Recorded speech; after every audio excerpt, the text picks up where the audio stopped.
Good evening everyone, চলে এসেছি কিন্তু আর একটা নতুন ভিডিও নিয়ে। আমার অলি যখন প্রথম ওর দাদু বাড়ি যায় তখন ওর দাদু কিন্তু একটা দোলনা কিনে দিয়েছিল। সেটাই দোলও খাওয়া যায়, আবার চাকা সিস্টেম আছে, মানে ওকে নিয়ে ঘুরতেও যাওয়া যায় একটু উঠোন দিয়ে একটু রাস্তায়, কিন্তু রাস্তায় তো নিয়ে যাই না, ভাবছিলাম যে উঠোনে একটু ঘুরতে নিয়ে যাব। তাই দোলনা করা ছিল, তো সেটা খুলে আমি আবার সেট করছিলাম। স্ট্যান্ড থেকে খুলে নিয়ে আমি আবার নাটগুলো ঠিক করলাম যাতে ওকে শুয়ে নিয়ে হাঁটিয়ে নিয়ে বেড়া যায়। বেশ মজা পাবে, বিকালের দিকটা তো ঘুরেই বেড়াই, দোলনায় করে ঘুরলে ওর বেশ ভালো লাগবে আর সবাই এরকম করে ঠেলে ঠেলে ঘোরাতে পারবে। তো যখনই দোলনাটা নিয়ে বাইরে বের করেছিলাম তো সামনের বাড়ির একটা পুচকু এসেছিলো ওকে হাঁটিয়ে নিয়ে বেড়ানোর জন্য, বলছে দাও আমি পড়তে যাব, তার আগে একটু ঘুরিয়ে নিই। তারপর টলু চলে যাওয়ার পর সন্ধ্যা হওয়ার আগে অবধি আমি একটু ঘোরাচ্ছিলাম আর ও খুব খেলছিল আর মজা করছিল। তারপরে সন্ধ্যার দিকে অমিতকে বলেছিলাম একটু মোমো আনতে, তো ভাইকে দিয়ে মোমো আনিয়েছিল।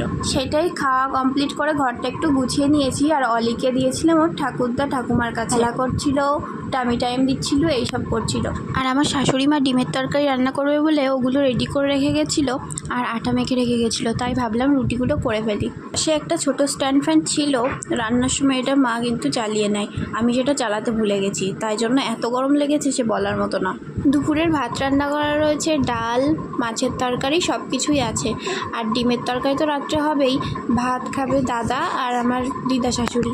বাড়িতে সবাই মাছটা একটু কমই খায়, মাছ প্রতিদিনই হয়, কিন্তু সেটা আমার আর আমার শ্বশুর মশাইয়ের জন্য, আর অমিত থাকলে ওর জন্য হয়। আগে কি কষ্ট হতো এইটুকু কাজ করতে, আর যখন থেকেই দেখি যে অমিত ওর ডিউটি করে আবার মেসে সবার জন্য রান্না করে, মানে একবার এক একজন রান্না করে, কেউ আটা মেখে দিল, কেউ রুটিগুলো সব করলো, কেউ তরকারি করলো, আবার মাঝে মধ্যে তো তরকারি ভাত আরও অনেক কিছু এক একজনের সব কিছুই করতে হয়।